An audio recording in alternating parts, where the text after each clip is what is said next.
On today's My Fave Toys, I'll be talking about Kenner's Star Wars. Ever since I was a boy, I have been obsessed with toys, action figures, fashion dolls. I don't care, I love them all. My fave toys, my fave toys. These are my favorite toys.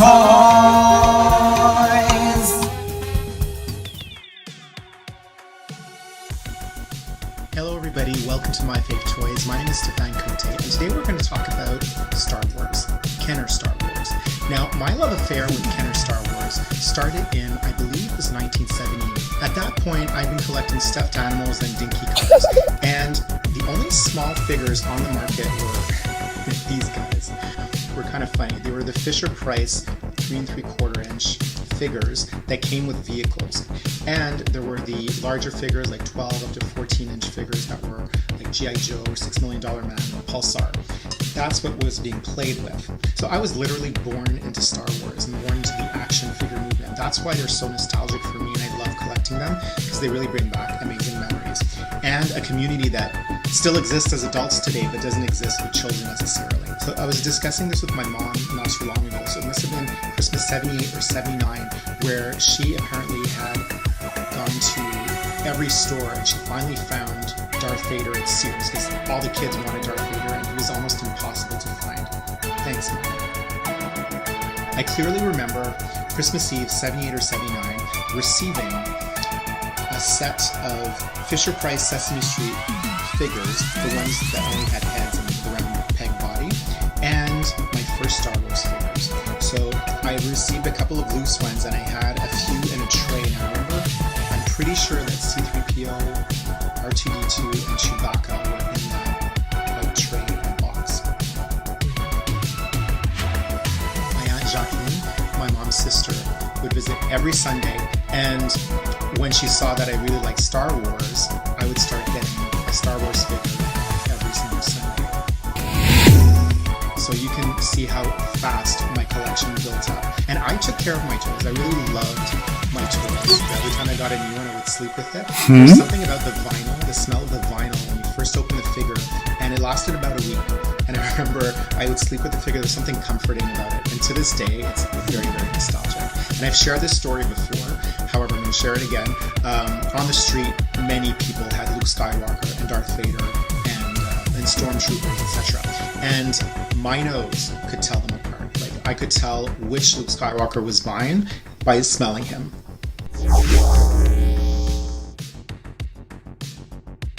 Now, what I've always liked about Kenner toys in general is the way that they were sculpted. When you look at the smaller figures, there's such a realism to the way that the bodies are sculpted, and the molds are all different. No two figures are the same. The faces are very simple, but I feel that's always left a lot to the imagination, where in today's toys, where the faces are like laser precise and have very specific expressions on them, I feel that it takes away from imagination for some reason. I've always loved a simpler sculpt. And it's the same thing with the large size figures as well. Now, as much as I loved the 3 3/4 figure line, I loved the 12-inch figure line as well. However, I never owned them as kids. When I started collecting as an adult, they were the first things I got because I had always wanted the 12-inch figures. The large size figures came out 1978 or 1979, and they only lasted about a year and a half. In 1980, they came to a screeching halt. Everybody was buying the shorter figures, so nobody was buying the large size figures anymore, so they just discontinued the line.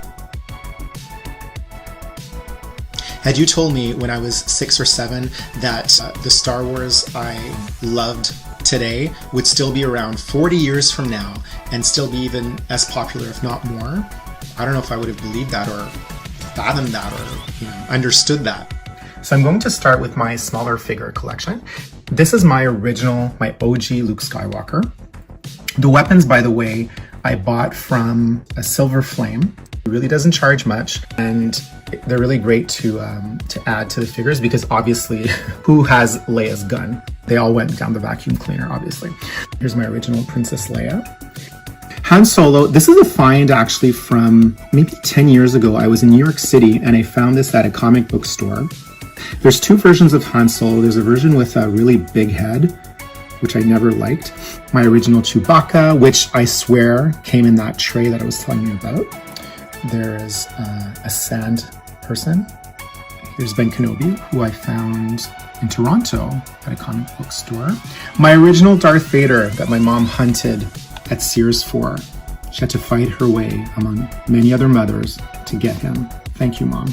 And this is actually the original sword. And I don't know if you can see this, but I guess I felt I had to chew it at that point. That's when you can tell that I wasn't very old. My original C-3PO, again, amazing shape. A little loose, but great.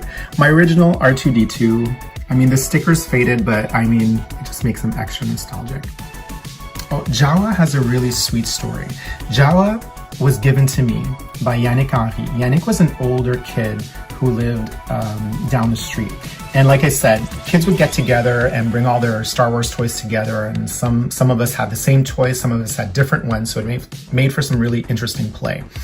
Now, I didn't own Jawa, so Yannick gave him to me. He just did. And I didn't really know him. He was actually my older cousin's friend.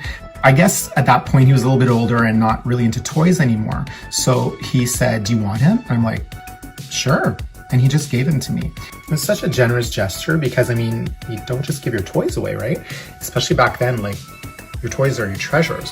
What's so sad is that a few years later, Yannick passed away from cancer, and it's such a sad thing. He was beloved, absolutely beloved kid, and I'll never forget it. So that toy holds a very special place in my heart.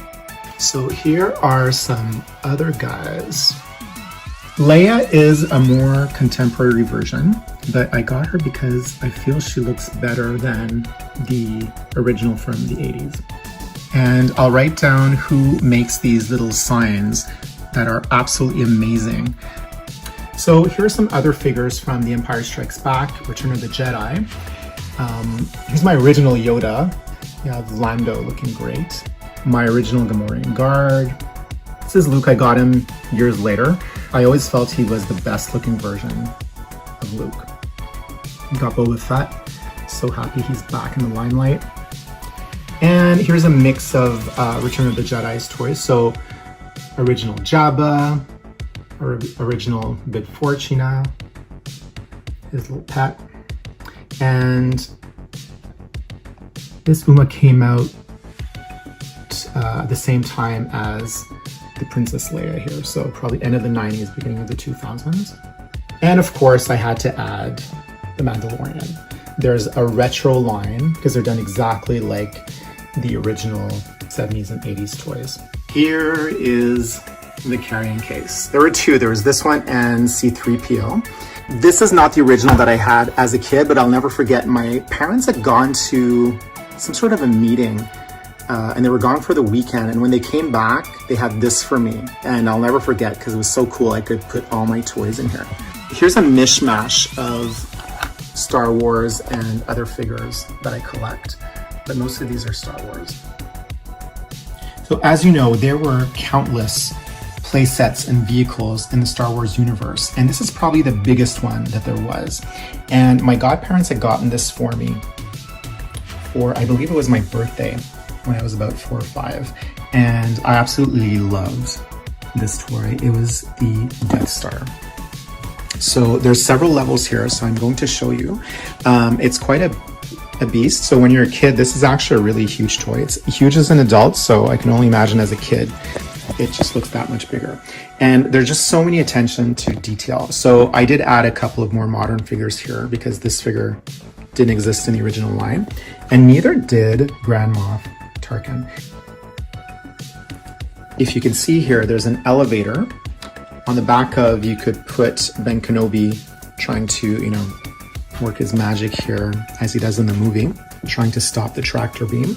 And the elevator goes all the way from the bottom to the top. So here's my favorite level. You have this really great artwork. So like done in such a great 70s style. And you even have this bridge that retracts when Leia and Luke are trying to escape.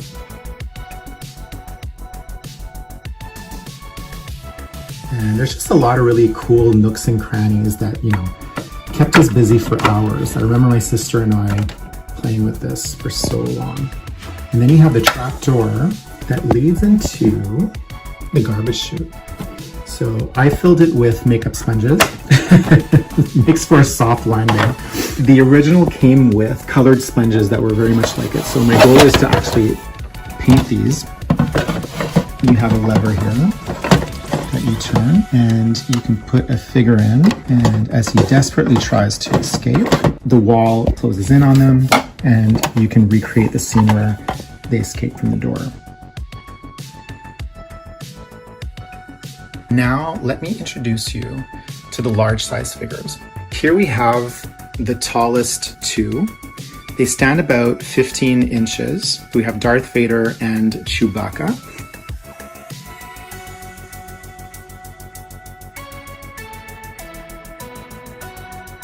And I know I've said this in my Bionics video, but this body mold was also used for Bionic Bigfoot from the $6 Million Man figure line. Then we've got Boba Fett. Like the $6 Million Man, he had a feature. I don't know if you can see her. But basically, if you look in the back of his head, there's a telescopic feature here.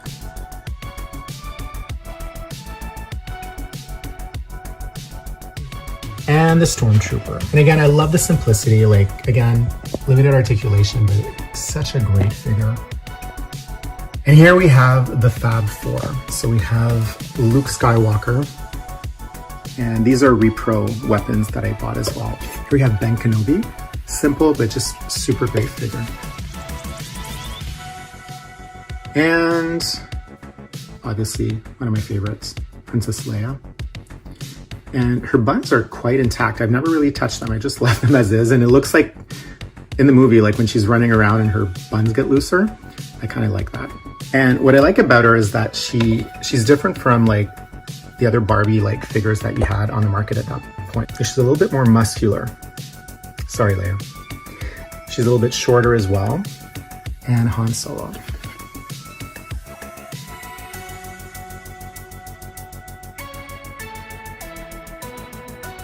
Here we have the Jawa. And the fact that he's a little bit shorter just adds that much more realism to the Star Wars universe here.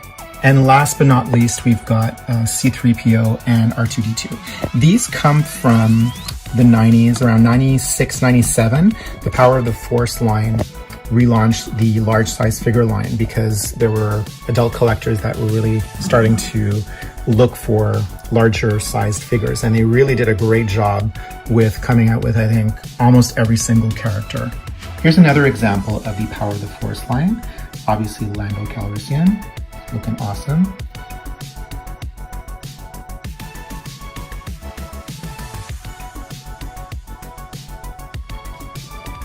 Here's an incredible book if you're really into collecting the vintage style Kenner Star Wars. This came out from, this is by Mark Bellomo from KP.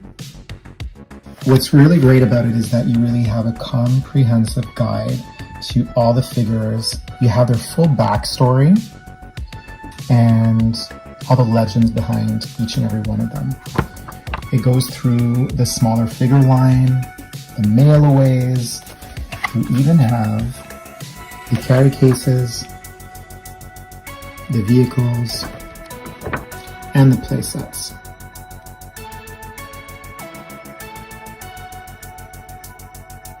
There's also the full guide to the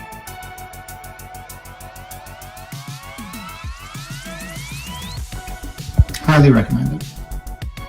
So I would love to know what you collect, and if you are a Star Wars fan, what are your favorites? Thank you so much for watching today, and I'll see you soon.